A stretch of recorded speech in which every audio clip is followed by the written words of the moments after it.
We are on Learning Target 17. We're going to take a closer look at slope-intercept form, which is very similar to the equations that we wrote when we were looking at arithmetic sequences.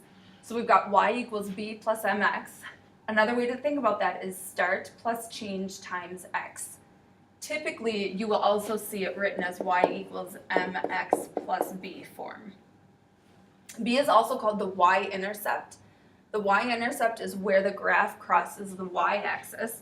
So remember, when you set up a coordinate plane, your vertical axis is your y-axis, your horizontal axis is your x-axis.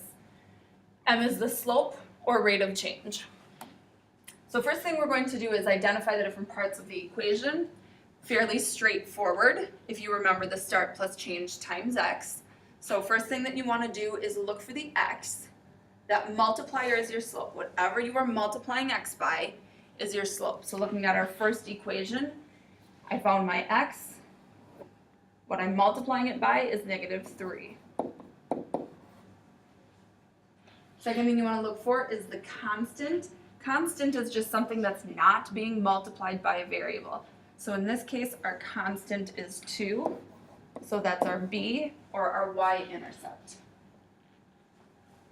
So looking at our second example, we have looking for the x. I see the x. So what I am multiplying the x by is 1/2. So that's my slope. The second step is looking for the constant, our y-intercept. I don't see a number. So I'm adding or subtracting 0. So my y-intercept in this case would be 0.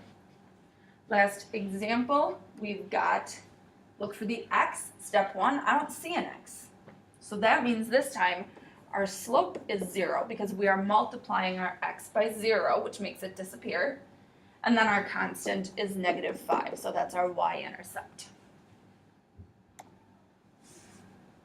Second thing we're going to learn how to do is write an equation given a point and a slope. So exactly the opposite of what we just saw on the first example. Step 1.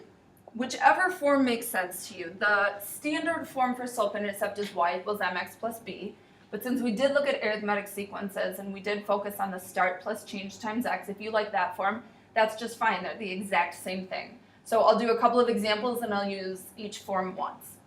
So given the slope and the y-intercept, write down your equation and then just substitute.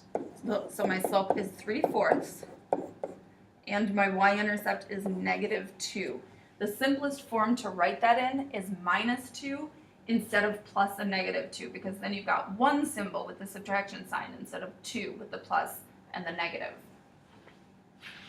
Sorry, I think step 2 is just substituted in, which we did. All right. Last example for this type, we are looking at a slope of 9 and a y-intercept of 5/7. So this time I'm going to use the second equation, y equals start plus change times x. Substituting my b value, this time is 5/7. And then same reasoning, instead of doing plus a -9x, I'm going to subtract 9x.